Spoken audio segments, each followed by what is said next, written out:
نظام تعلیم اور جدید تقاضے کے موضوع پہ تھا کہ ہم نے سماعت کیا۔ حقیقت یہ ہے کہ تنظیمیہ سازہ پاکستان 1969 میں جب اس کا قیام عمل میں لایا گیا تو اس کے فوراً بعد تنظیمیہ سازہ نے محسوس کیا کہ تعلیم کے جو بھی تقاضے جس بھی حوالے سے ہو اس کے اوپر تنظیم کو بات کرنی ہے، اور الحمدللہ اس کے حوالے سے تنظیمیہ سازہ نے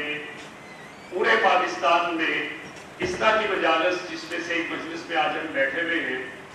اس طرح کی مجالس کا ایک پورا جال بچھایا پورے پاکستان میں، اور وہ تمام چیلنجز جو ہر زمانے کے لحاظ سے ہمارے نظام تعلیم کو، استاد کو یا وطن عزیز کو درپیش رہے، ان کے اوپر تنظیمیہ سازہ نے مذاکروں کے ذریعے، سیمینارز کے ذریعے، قومی اور بین الاقوامی کانفرنسز کے ذریعے ان چیزوں کو اجاگر کیا، مقام بالا تک لے کر گئے، عامت الناس تک پہنچایا، اساتذہ میں اس چیز کا شعور جو ہے بیدار کیا، اور الحمدللہ آج کی یہ کانفرنس جو کہ تنظیمیہ سازہ پاکستان کے 50 سال مکمل ہونے پہ منعقد کی جا رہی ہے، اس میں بھی ہمارے پیش نظر یہ ہے کہ وہ ان مسائل میں سے کچھ مسائل کو ہم سامنے لے کر آئیں جن سے ہمارا نظام تعلیم جو ہے اس کو یہ مسائل درپیش ہیں۔ جیسے میں نے عرض کیا کہ 1978 کی تعلیمی کانفرنس جس میں ہزاروں اساتذہ نے شرکت کی، اس زمانے کے لحاظ سے جو مسائل درپیش تھے ان کو سامنے لایا گیا۔ 1984 میں دیکھیں، 1996 میں دیکھیں، 2004 میں دیکھیں، 2006 میں دیکھیں، اور اس کے بعد 2012 میں، 2018 17 اور 18 میں الحمدللہ اس طرح کی بڑی کانفرنسز تنظیمیہ سازہ نے ان کا انعقاد کیا، اور پورے وطن عزیز کے اندر سے بھی اور بیرون ملک سے بھی اساتذہ نے اس میں شرکت کی، اور ہم نے ہر اس موضوع کے اوپر بات کی جو کہ ہمارے نظام تعلیم سے متعلق ہے، امت مسلمہ سے متعلق ہے، اور نسل نو کی تربیت سے متعلق ہے۔ اسی حوالے سے آج کا یہ ہمارا موضوع بھی خاصا اہم موضوع تھا، جس کے اوپر ہمارے بہت ہی محترم جناب شفیق الرحمان عثمانی صاحب، حیدر علی صاحب، ڈاکٹر معروف بن رؤوف صاحب، انہوں نے اپنی آراء پیش کی۔ آپ یہ دیکھیے کہ ہر آنے والا دور جو ہے وہ جدید دور ہوتا ہے۔ آج ہم چند سال پہلے آپ کو یاد ہوگا بات ہو رہی تھی کہ تیسرا میلینیم شروع ہو رہا ہے، اور اب تیسرا میلینیم شروع ہوئے بھی 19 سال گزر گئے،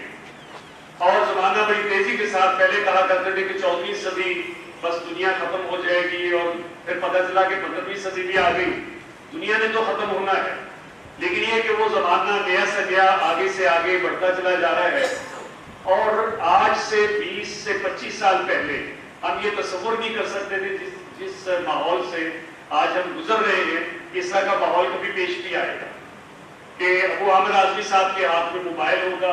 اور سامنے جو ہے مائک پڑا ہوگا، یہ موبائل کو ٹچ کریں گے اور وہاں پہ نعت جو ہے وہ آنی شروع ہو جائے گی۔ اس کا ہم آج سے چند سال پہلے کو تصور بھی نہیں کر سکتے۔ اور اسی طرح سے تعلیم کے جو تقاضے آج ہم دیکھ رہے ہیں، ابھی جن کا تذکرہ ہو رہا تھا کہ جس انداز میں تعلیم سے بڑھ کے جسے ہم انفارمیشن کہیں گے کہ انفارمیشن کا کتنا بڑا سیلاب ہے، جس کو ہم دیکھ رہے ہیں کہ اتنا بڑا سیلاب، بلکہ سیلاب بھی شاید چھوٹی چیز رہے، ایسا سونامی جو ہے برپا ہوا ہے انفارمیشن کا کہ جس تک اپروچ کرنا ہی ممکن نہیں ہے۔ یعنی اتنی بڑی، کہتے ہیں کہ ایک دن میں ہزاروں کتابیں جو ہیں وہ اپلوڈ ہو رہی ہوتی ہے انٹرنیٹ کے اوپر، اور اس وقت کروڑوں نہیں بلکہ اربوں کی تعداد کی کتابیں جو دنیا بھر میں کچھ بھی شائع ہو رہا ہے وہ سارے کے سارے انٹرنیٹ کے اوپر آ رہے ہیں۔ لیکن اس ساری کیفیت کے اندر جو چیز جس کو ہمیں پیش نظر رکھنا ہے بطور مسلمان استاد کے، ہمیں اس کے اوپر توجہ دینے کی ضرورت ہے۔ حقیقت یہ ہے کہ ہمارے اس نظام تعلیم اور اس نصاب تعلیم اور اس سارے حالات کے باوجود جو چیز ہمارے پیش نظر ہونی چاہیے وہ یہ کہ وہ انسان مطلوب تیار ہو جائے، زمانہ کیسا ہی کیوں نہ ہو، زمانہ بدلتا رہے، نئے نئے حالات پیدا ہوتے رہے، وہ انسان پیدا ہو جائے جسے ہم انسان کہہ سکیں۔ آج علم اور تعلیم اور انفارمیشن اور یہ ساری چیزیں جس انداز میں آگے بڑھی ہیں، انہوں نے انفارمیشن تو دے دی ہے، اور میرے سے زیادہ میرے اسٹوڈنٹس جو ہیں وہ تعلیم کے بارے میں شاید زیادہ جانتے ہو۔ میں معاشیات پڑھاتا ہوں، میرے سے زیادہ معاشیات کے جاننے والے میرے اسٹوڈنٹس ہوں گے، لیکن سوال مقصود تھا نسل نو کے اندر کہ ہم اس کی طرف بھی آ سکے ہیں کہ جو ہمارے ملی تقاضے تھے، جو ہمارے قومی تقاضے تھے، کیا ہم ان تقاضوں کو پورا کرنے کا داعیہ اپنی نسل نو کے اندر پیدا کر سکے. اس لیے کہ ہم نے جب بات کرنی ہے تو اپنے تناظر میں کرنی ہے. ہمارا تناظر یہ ہے کہ ہم اس پاکستان کے شہری ہیں، ایک امت مسلمہ کا فرد ہے، اور امت مسلمہ کا فرد ہونے کی حیثیت سے ہماری جو ذمہ داری ہے کہ اس زمین کے اوپر خلیفۃ اللہ فی الارض، جو ہماری تخلیق کی وجہ تھی کہ انی جاعل فی الارض خلیفہ، تو وہ مقصد پورا ہوا کہ نہیں ہوا، وہ تقاضا پورا ہوا کہ نہیں ہوا. پھر یہ وطن عزیز ہم نے حاصل کیا. اس وطن عزیز کے حاصل کرنے کے وہ تقاضے جس کے تحت یہ ملک حاصل کیا گیا تھا، کیا وہ پورے ہوئے؟ یا اساتذہ نے اس ذمہ داری کو پورا کرنے کی جدوجہد اور کاوش کی؟ بہرحال یہ وہ سوال ہے جو ہمارے پیش نظر ہیں، جن میں سے کئی باتیں ہمارے سامنے آ چکی ہیں. لیکن اس کے حوالے سے ہم سمجھتے ہیں کہ عصر حاضر کی ضروریات اور تقاضے، ان کے حوالے سے ہم جس دور سے گزر رہے ہیں اس میں کیفیت ہمیں یہ نظر آ رہی ہے کہ دو انتہائیں ہمیں اپنے پورے نظام تعلیم کے اندر نظر آ رہی ہیں، اور ان کے اندر اضافہ تو ہوتا چلا جا رہا ہے لیکن اس میں کمی نہیں ہوتی نظر آ رہی. ایک طرف تو ہم دیکھ رہے ہیں کہ ہمارا جدید نظام تعلیم، جو جدید یا ماڈرن ایجوکیشن سسٹم ہے،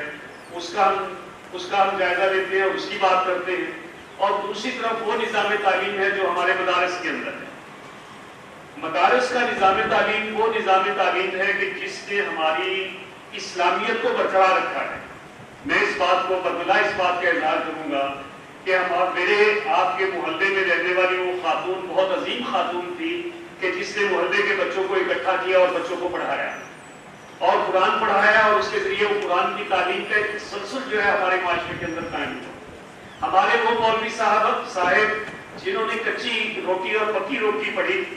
لیکن انہوں نے دین کی روایت کو آگے تک پہنچایا، وہ بہت بڑے قابل قدر لوگ ہیں کہ جن کی وجہ سے دین کا نظام اور دین کے سمجھ اور قرآن کی تعلیم جو ہے وہ آگے بڑھتی رہی. ان کا بہت بڑا کردار ہے. اسی طرح سے یہ مدارس کا پورا ایک نظام جو ہے، اس کا اپنا ایک کردار ہے پورے معاشرے کے اندر. لیکن میں نے جیسے عرض کیا کہ اس کے حوالے سے جو جدید تقاضے تھے وہ تو بڑی دور کی بات ہے، لیکن ہم اس نظام تعلیم کے اندر رہتے ہوئے جس طرح کی سوچ اور فکر پیدا کر رہے ہیں، یہ بھارت فکر مندی کا معاملہ ہے کہ ضرورت اس چیز کی تھی کہ آج ہمارے دینی مدارس نے اس چیز کو اختیار کیا ہے کہ جدید دور کے تقاضوں کے مطابق ہم اپنے بچوں کو کمپیوٹر کی تعلیم بھی دیں، ریاضی کی تعلیم بھی دیں، سائنس کی تعلیم بھی دیں. یہ تو الحمدللہ ہمارے امیدواروں نے وقت جو دور جدید کے تقاضوں کو سمجھتے ہوئے اس کی طرف مراجعت کی ہے، اس طرف بڑھے ہیں آگے. لیکن وہ چیز جس کی طرف مزید توجہ کی ضرورت تھی وہ یہ تھی کہ فرصت قلبی جو ہے وہ پیدا ہوتی، اور معاشرے کے اندر یہ فرقہ واریت کی جو تکنائیاں ہیں اس سے لوگ نکل کے باہر نکلتے اور ایک وسیع امت مسلمہ کا تصور جو ہے وہ پیدا ہوتا. یہ بہرحال وہ تقاضا ہے جو میں سمجھتا ہوں کہ دینی حوالے سے جو ہماری ایک روح ہمارے نظام تعلیم کے اندر بہ رہی ہے اس کے اوپر توجہ دی ہے، اور ہمیں اس چیز کو اجاگر بھی کرنا ہے، اس کے لیے جدوجہد بھی کرنی ہے کہ ہمارے دینی مدارس کے حوالے سے یہ جو ہم نے بالکل ٹکڑوں میں بانٹ کے رکھ دیا پورے معاشرے کو، اور اس کا ایک پرتو ہمارے معاشرے میں پچھلے دنوں ایک پروفیسر کا قتل جو ہے اس کی ایک نشاندہی بھی کرتا ہے کہ ہم کس طرف جو ہے وہ لوگوں کو لے کر جا رہے ہیں. دوسری طرف ہم اگر جدید اداروں کی طرف دیکھیں تو میں یہاں پہ ایک دو مثالیں آپ کے سامنے رکھنا چاہ رہا ہوں کہ آج ہم کہہ رہے ہیں کہ ہمیں جدید ٹیکنالوجی کو استعمال کرنا چاہیے. اس میں کوئی کلام نہیں ہے کہ جدید تقاضوں کو پیش نظر رکھتے ہوئے جدید ٹیکنالوجی کو ضرور اپنایا جائے. میں ایک مثال دیتا ہوں کہ لاہور کا ایک بہت بڑا ادارہ ہے، لاکھوں میں وہ فیس وصول کرتا ہے بچوں سے، لیکن وہاں پہ میرا اپنا ایک عزیز جو پڑھ رہا تھا وہ شام کو میرے پاس آتا تھا کہ اکنامکس مجھے یہ پڑھا. میں نے کہا کیا ہوا کہ وہ ہماری ٹیچر نے پڑھایا تھا، ملٹی میڈیا کے اوپر انہوں نے لکھا ہوا تھا، ڈیفینیشن لکھی ہوئی تھی، اس کی ڈائیگرام بنائی ہوئی تھی. انہوں نے بتایا کہ ڈیفینیشن پڑھ کے ہمیں سنا دی، ڈائیگرام بتا دیا کہ یہ اس کا ایکس وائی ہے اور ایکس وائی میں یہ ڈیمانڈ ہے، یہ سپلائی ہے، اور اس کے بعد باقی جو تفصیلات ہیں ان کے بارے میں مجھے تو کوئی چیز سمجھ نہیں ہے. اور جب تک اس کا وہ سیمسٹر ختم نہیں ہوا تو روزانہ میرے پاس پڑھنے آتا رہا. ہم نے جدید ٹیکنالوجی کو استعمال تو کر لیا, لیکن جو چیز ضرورت تھی وہ تھی انڈرسٹینڈنگ, کہ ہم جو بچے کو پڑھا رہے ہیں اس کی انڈرسٹینڈنگ, وہ ذہن کے اندر وہ کانسیپٹ بیٹھ جائے, اس کانسیپٹ کی طرف ہم نہیں آ سکتے. اصل تو چیز ہے کہ انڈرسٹینڈنگ بڑھے, کانسیپٹس جو ہیں وہ کلیئر ہوں, اور ان کانسیپٹس کی بنیاد کے اوپر ہم اپنے آج ہم رو رہے ہیں اپنے معاشی نظام کے حوالے سے, اور کبھی اپنے موجودہ وزیر ان کی بات کرتے ہیں اور کبھی ان سے پچھلے کی بات کرتے ہیں, کبھی آج کے ٹیکسوں کی بات کرتے ہیں, کبھی ان ٹیکسوں کو یاد کرتے ہیں کہ کس طرح سے کہ ہمارے بل بڑھتے چلے جا رہے ہیں, مہنگائی میں اضافہ ہوتا چلا جا رہا ہے. لیکن جب اس قسم کی تعلیم سے ہم گزاریں گے تو پھر اسی طرح کے نتائج ہمارے معاشرے کے اندر نکلیں گے کہ معاشی حوالے سے بجائے بہتری آنے کے ہم خرابی کی طرف جو ہے وہ بڑھتے چلے جائیں گے. تو اس حوالے سے میں سمجھتا ہوں کہ ہمیں ضرورت ہے. اسی طرح کی ایک اور مثال آپ کے سامنے پیش کرنا چاہتا ہوں کہ میں نے کل بھی یہاں پہ ذکر کیا تھا کہ آج سے 40 سال پہلے 41 سال پہلے میں نے گڈ بائی مسٹر چپس پڑھا تھا. جب میں 78 میں ایف ایس سی میں نے کی تو گڈ بائی مسٹر چپس اس وقت پڑھا تھا, اور آج کا بچہ جو ہے وہ بھی گڈ بائی مسٹر چپس پڑھا چلے جاتا ہے. نہ ہمارے معاشرے سے اس کا تعلق ہے, نہ ہماری روایات سے تعلق ہے, نہ ہمارے افراد کے نام جس طرح کے اس طرح کے نام ان کے, نہ اس میں وہ جو کنسیپٹس دیے گئے وہ ہمارے معاشرے میں اپلیکیبل ہیں. لیکن ہم 41 سال تو مجھے ہو گئے, اور اس سے پہلے پتہ نہیں کتنی نسلیں اس سے پہلے اس کو پڑھ چکی ہیں, کہ ہم بات کرتے ہیں کہ نصاب میں تبدیلی ہونی چاہیے, ضرور ہونی چاہیے, اور اس کے حوالے سے ہم اس کے دائی ہیں کہ تنظیم سازہ کے بارے میں کسی کی رائے یہ ہے کہ تنظیم سازہ نصاب میں تبدیلیوں کی مخالفت کرتی ہے یا مخالف ہے, تو یہ بات درست نہیں ہے. ہم مخالف اس چیز کے ہیں کہ آپ نظریے کو تبدیل کرتے چلے جا رہے ہیں, اور جن چیزوں کو تبدیل کرنے کی ضرورت ہے اس کی طرف توجہ نہیں ہے. آج سائنس جو ہے, زولوجی اور باٹنی جو ہے, اور اسی طرح سے دیگر علوم جو ہیں فزیکل سائنسز کے, وہ جس لیول کے اوپر چلے گئے ہیں اس کے حوالے سے ضرورت ہے کہ جدید ترین جو اس وقت تھاٹس ہیں ان کو ہم لے کر آئیں, جو جدید ترین چیزیں جو ہے آگئی ہیں ان کو, تاکہ ہم نسل نو کو اس کی طرف لا سکیں. ہمارا ایک ان پڑھ بچہ, ایک ان پڑھ لڑکا جو ہے وہ اگر ایک دیہات کے اندر بیٹھ کے جہاز تیار کر سکتا ہے اور اس کو اڑا سکتا ہے, تو اس کا مطلب ٹیلنٹ تو الحمدللہ ہمارے یہاں موجود ہے. اور پاکستان کے لوگوں کے بارے میں کہا کرتا ہوں کہ ان کو موقع مل جائے تو دنیا کی کوئی چیز ایسی نہیں ہے, ایسا کام نہیں ہے جو یہ نہ کر سکتے. پاکستانی دنیا میں آپ دیکھیں کہ ناسا میں 2nd پرسن جو ایک پاکستانی رہا ہے. آپ مجھے نہیں پتا ڈیٹیلس, ناسا جو خلائی اس کا تحقیق کا ادارہ ہے, 2nd پرسن واز پاکستانی. اسی طرح سے دنیا کے تحقیق کے اداروں کے اندر دیکھ لیں پاکستانیوں نے ہر جگہ پہ اپنا لوہا بنوایا ہے. بلکہ میں تو ایک مثال عام طور پہ دیا کرتا ہوں, شاید حیدرآباد میں بھی دی تھی, کہ ڈاکٹر عبدالقدیر خان نے کہا, ایک دفعہ بتایا کہ عبدالقادر حسن کی روایت ہے, انہوں نے اپنے غیر سیاسی باتوں میں لکھا کہ ہم ایٹم بم بنانے کے لیے پرزے جو ہے کینیڈا سے لایا کرتے تھے, اور ایک دفعہ ہم گئے لینے کے لیے وہاں سے, تو انہوں نے بتایا وہ بندہ تو چلا گیا, ہم اس کو تیار نہیں کر پا رہے, انہیں کہ اس کا پتہ بتا دیں تو ہم ان سے رابطہ کر دیتے ہیں. تو کہہ رہے کہ انہوں نے جو پتہ دیا وہ گجرانوالے کی ایک شخص کا تھا جو پاکستان کے شہر گجرانوالے کا رہنے والا تھا, اور ہم گجرانوالے پہنچے, پتہ چلا وہ خرادیے کا کام کرتا ہے. ہم نے اس سے جا کے کہا کہ ہمیں پرزہ چاہیے, اور کئی سال تک جب تک وہ زندہ رہا وہ ہمیں وہ پرزہ بنا کے دیتا رہا. اس پرزے کی تلاش, اس کی تلاش میں ہم کینیڈا جایا کرتے تھے. وہ ہمارے گجرانوالے میں بیٹھا ہوا ایک شخص جو ہے وہ بنا کے اس سے بہتر بنا کے یہاں پہ, اور بہت تھوڑی قیمت کے اوپر. تو وہ یہ ہمارے افراد کے اندر وہ کیپیسٹی موجود ہے, لیکن کیپیسٹی بلڈنگ کی ضرورت ہے کہ جدید تقاضوں کے مطابق ہم نسل نو کو اس انداز میں تیار کر سکیں کہ جس کے نتیجے میں یہ لوگ جو ہے وہ کام کرنے لگے. ہم تو حوصلہ شکنی کر رہے ہیں. میں نے یہ بات کی ہے, اکھاڑا کے قریب وہ نوجوان ہے عارف والے کا یا کہاں کا, تو اس نے جہاز بنایا, وہ گرفتار ہو گیا اور اس وقت ضمانت کے اوپر رہا ہوا ہے, اس لیے کہ پولیس نے اس کا جہاز بھی جا کے بند کر دیا تھانے میں, اور ٹکڑے ٹکڑے کر دیا, اور اس کو بھی گرفتار کر کے اب اس نے ضمانت کروائی ہے, وہ باہر نکل گیا ہے. یعنی ہم تو جدید فکر کی طرف لے کر کے آنے, جدید فکر کی طرف اگر کوئی اپنی کیفیت سے چلا جائے, ہم تو اس کو بھی اتنی حوصلہ شکنی جو ہے وہ کرتے ہیں. بہرحال اس حوالے سے ضرورت یہ ہے کہ بچوں کے اندر اس چیز کو جو ہے ہم شامل کریں, ان چیزوں کو, کہ جس کے اندر جیسے ڈاکٹر صاحب بھی کہہ رہے تھے کریٹیوٹی جو ہے وہ پیدا ہو سکے, تخلیق کا وہ ذہن پیدا ہو سکے کہ نئی نئی چیزیں ہم جو ہے ہمارے نوجوان جو ہیں اس کو لا سکیں. اور جس کو میں نے لکھا تھا کہ رائٹنگ کی طرف تو ہم توجہ ضرور دیتے ہیں, دینی بھی چاہیے, وہ بھی بری بات نہیں ہے, لیکن رائٹنگ سے زیادہ انڈرسٹینڈنگ کی ضرورت ہے. کہ انڈرسٹینڈنگ پیدا ہوگی تو اس کے نتیجے میں کریٹیوٹی جو اس کے نتیجے میں آئے گی, ورنہ تو اسی طرح سے ہم بھٹکتے رہیں گے. اور اس کے ساتھ ساتھ ایک اور چیز جس کی طرف میں توجہ دلانا چاہتا ہوں,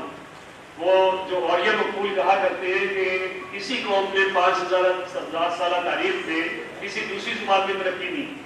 اور جب تک آپ اپنی قوم کو اس طرف نہیں لے کر آئیں گے کہ جس زبان میں ایک شخص جو ہے وہ خواب دیکھتا ہے اسی زبان کے اندر وہ تحقیق کرے, تو اس وقت تک ریسرچ نہیں ہو سکے گی. ہمیں اپنی قوم کو اس طرف لے کر آنا ہوگا کہ قوم جو ہے اپنی زبان میں جس میں رات کو سوتے ہوئے خواب دیکھ رہے ہیں اسی کو دن کے اندر جو ہے اپلائی کر کے جب اپنی سوچ اور فکر کے دائروں کو وسیع کرے گا تو اس کے نتیجے میں جو اس دور جدید کے اندر وہ نئی نئی چیزیں بھی ایجاد کر سکے گا اور قوموں میں دنیا کے اندر جو ہے وہ آگے بھی بڑھ سکے گا. تو اس حوالے سے جو اقدامات کرنے کی ضرورت ہے. آخری بات میں یہ کہتے ہوئے کہ جیسے میں نے پہلے کہا کہ ہمیں اپنے نصابات میں سائنسی مضامین کو تو ضرور جو ہے وہ جدید تقاضوں کے مطابق نئی نئی چیزیں اس میں لانی چاہیے, لیکن وہ چیزیں جو کہ کسی بھی معاشرے کے لیے بنیاد کا کام کرتی ہیں وہ آپ کا اخلاق ہے, آپ کا کردار ہے, آپ کی دینی اقدار ہیں. ان دینی اقدار کے اندر آپ کیا تبدیلی لائیں گے؟ وہ تو جو اللہ کے رسول صلی اللہ علیہ وسلم نے فرما دیا, ہمارے سامنے وہ حدیث موجود ہے اور اللہ کے رسول صلی اللہ علیہ وسلم کے فرامین موجود ہیں کہ جس کے نتیجے میں ایک بہترین معاشرہ وجود میں آ سکتا ہے. ان چیزوں کے اندر تو آپ کوئی تبدیلی نہیں کر سکتے, اس لیے کہ وہ ڈیوائن گائیڈنس ہے جو اللہ اور اللہ کے رسول کی طرف سے ہم تک آ چکی ہے. تو گویا ان چیزوں کو نسل نو تک جب ہم پہنچانے کا ہم نہیں کریں گے اور اس کے اندر اگر ہم تبدیلی کریں گے, ان کو ختم کریں گے, ان کو حساب سے نکالیں گے, تو یقیناً اس کے نتیجے میں ایک اچھی نسل ہم پیدا کرنے کے قابل نہیں ہو سکیں گے. اور اس کے لیے ضروری ہے کہ ہم کل بھی میں نے یہاں پہ سیمینار تھا اس میں بات کی تھی کہ ہمیں مطالعہ پاکستان, ہمیں معاشرتی علوم, ہمیں اسلامیات, اس کے اندر زیادہ گہرائی جو ہے وہ لانی ہوگی کہ جس کے نتیجے میں ہم نسل نو کے اخلاق اور کردار کو اور اس وطن عزیز کے ساتھ محبت کو اور اس کے بارے میں اس کے قیام کا پس منظر جب تک یہ ذہنوں کے اندر اجاگر نہیں کریں گے کہ جس کے نتیجے میں حب الوطنی بھی پیدا ہو, حب ملت بھی پیدا ہو اور اسلام کے ساتھ وہ وابستگی بھی پیدا ہو کہ جس کے نتیجے میں ہم خلیفۃ اللہ فی الارض کا جو ہے فریضہ سر انجام دینے کی کیفیت کے اندر بھی آئیں اور دنیا کے لحاظ سے بھی ہم دنیا کی کسی قوم سے پیچھے دوسرے نمبر کے اوپر نہ ہو. تو یقیناً یہی ہمارے جدید دور کا وہ تقاضا ہے جس کی طرف ہمیں توجہ کی ضرورت ہے. اللہ تعالیٰ ہماری ان کاوشوں کو قبول فرمائے اور وطن عزیز کو سربلندی عطا فرمائے. وآخر دعوانا الحمد للہ رب العالمین.